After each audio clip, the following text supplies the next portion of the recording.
మన భారతీయ సంస్కృతి, మన ధర్మం, విలువలతో కూడిన విద్య, మానవతా విలువలు, ఈనాటి యువత, మన ధర్మం, కుటుంబ వ్యవస్థ పరిపుష్టత్వానికి మనం తీసుకోవలసిన చర్యలు ఏ విధంగా ఉండాలి అన్న అంశాలతో మనం మొదటి సెషన్ను ప్రారంభించుకుంటున్నాం.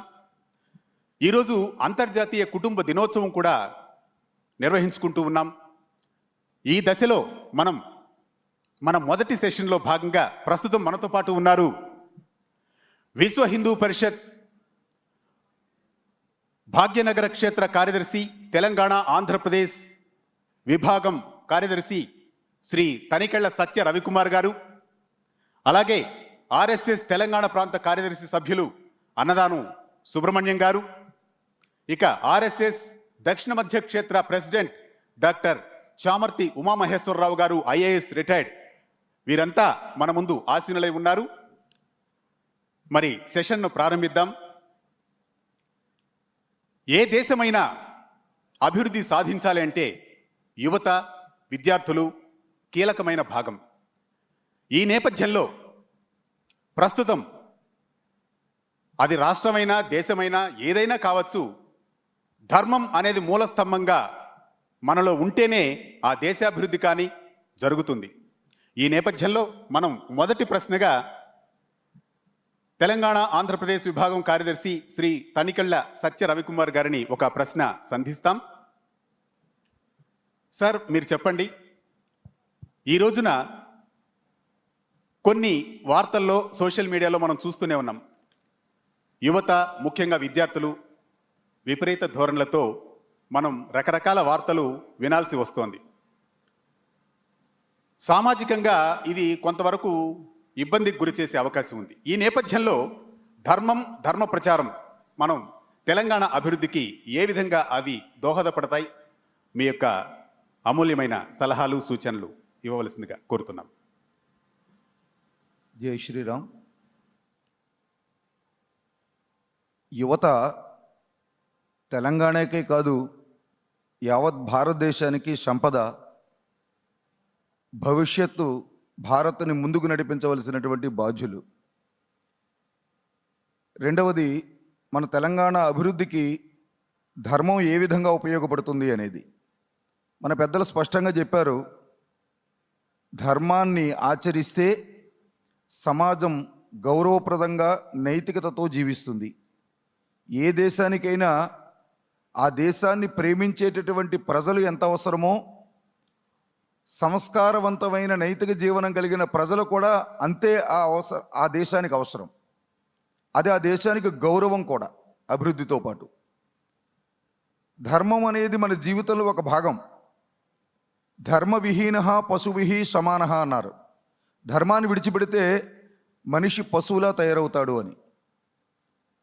మనకు తెలుసు, మంచివాడైనా మద్యాన్ని సేవించిన తర్వాత తన నియంత్రణ కోల్పోతాడు. ఎంత పండితుడైనా ధర్మాన్ని విడిచిపెట్టిన తర్వాత రాక్షసుడిగా తయారవుతాడు. మనకి రావణాసుడే ఉదాహరణ. రాముని మించిన పండితుడైనా అతను ధర్మాన్ని విడిచిపెట్టిన కారణంగా రాక్షసుడిగా మారాడు. ఏది చేయకూడదో అది చేసిన పండితుడయ్యాడు. అందువల్ల పూర్వం నుంచి కూడా మన పెద్దవాళ్ళు అంటున్న మాటను మనం మర్చిపోకూడదు. చదువది ఎంత కలిగిన రసజ్ఞత ఇంచుక చాలకున్న ఆ చదువు నిరర్ధకమ్ము గుణ సంయుతులు మెచ్చరెచ్చటన్.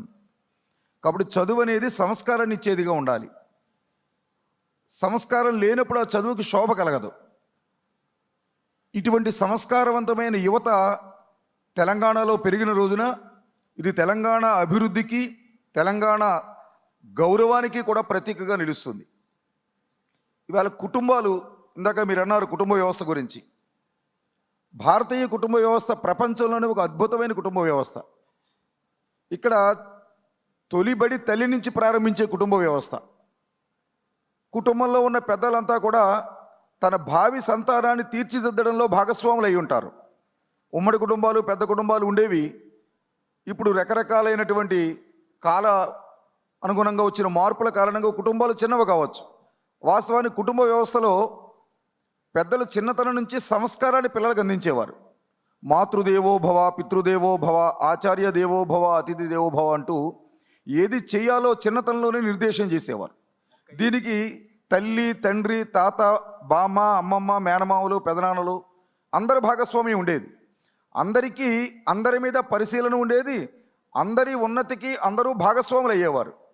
ఇప్పుడు ఆ లోపం స్పష్టంగా కనిపిస్తున్నది. దురదృష్టం ఏంటంటే తల్లిదండ్రుల యొక్క ఆలోచన తీరులో కూడా మార్పు వచ్చింది. తన పిల్లవాడికి ఏం కావాలంటే గుణములు కావాలి. గుణములు అంటే మనం అనుకుంటున్నట్టు క్యారెక్టర్ కాదండి, మార్కులు. నిన్న మన న్యూస్లో ఒక వార్త వచ్చింది. 500కి 499 మార్కులు తెచ్చుకున్న బిడ్డని ఆ ఒక్క మార్కు ఎందుకు తెచ్చుకోలేకపోయావని తల్లి అడుగుతుంది. ఇది ప్రోత్సహించడమా, వెనక్కి నెట్టడమా? ఇక్కడ తల్లి ఆలోచించవలసింది 499 మార్కులు వచ్చాయా, అంతకు మించిన సంస్కారం నా పిల్లాడు పొందాడా? సంస్కారవంతమైనటువంటి చదువుకున్నటువంటి పిల్లలు ఇవాళ తల్లిదండ్రులు అనాశరణాలయాలు వదిలేస్తున్నారు. కాబట్టి సంస్కారము లేని చదువు శోభించదు. కాబట్టి అటువంటి తల్లి తను తొలి ఒడి నుంచి నేర్పాలి. ఆ విధంగా అనాదిగా జరుగుతూ వచ్చింది ధర్మంలో.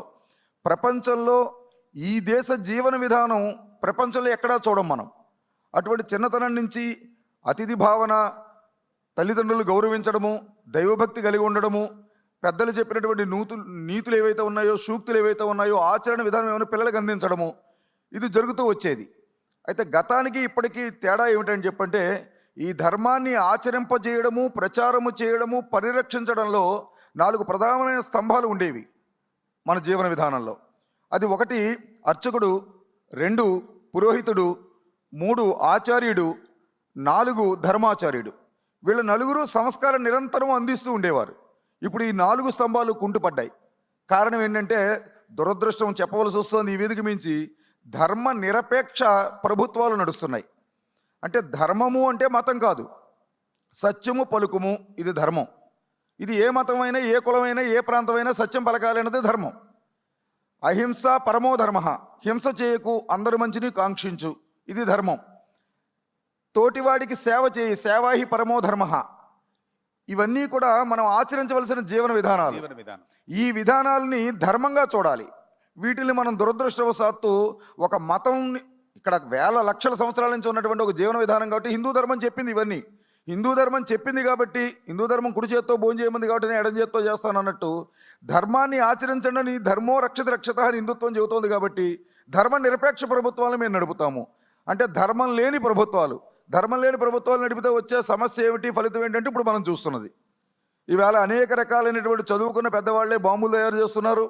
చదువుకున్న వాళ్లే లక్షల మందిని ఒకే రోజున ఎలా చంపేయాలో విషయాలు తయారు చేస్తున్నారు. రైలు పట్టాలను ఎలా తొలగించాలో, ఎలా లైన్ తప్పించి ఆ రైలు యాక్సిడెంట్లు చేయాలో వాళ్లే చూస్తున్నారు. అంటే ఇందాక మనం చెప్పుకున్న విషయమే. కాబట్టి తల్లిదండ్రులలో కూడా మార్పు రావాలి.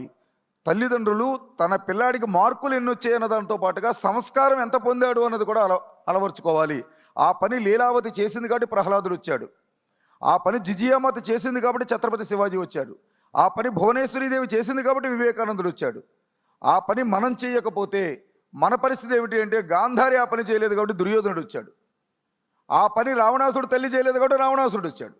కాబట్టి తల్లిదండ్రుల బాధ్యత కూడా భావి తరాల్ని కాపాడడంలో ఎంత పాత్ర ఉన్నదో, ప్రభుత్వాలు కూడా విద్యను అందించడం మాత్రమే కాదు, సంస్కారవంతమైనటువంటి విద్యను పిల్లలకు అందించి భవిష్యత్తులో వాళ్ళు ఒక ఆస్తిగా ఈ సమాజానికి, తెలంగాణకి ఉండేలా విధంగా ప్రభుత్వాలు కూడా చొరవ తీసుకోవాలి. దీంట్లో ఒక మాట చెబుతున్నాను నేను. ఈవేళ ప్రభుత్వాలు కానీ తల్లిదండ్రులు కానీ మార్కులనే విత్తనాలు నాటేసి ఇవాళ పిల్లల నుంచి నైతికతని ఆశించడము, ధర్మాన్ని, సంస్కృతిని ఆశించడం అంటే ఆ ఫలాలు రావు. మార్కుల విత్తనాలే నాటుతున్నారు మీరు.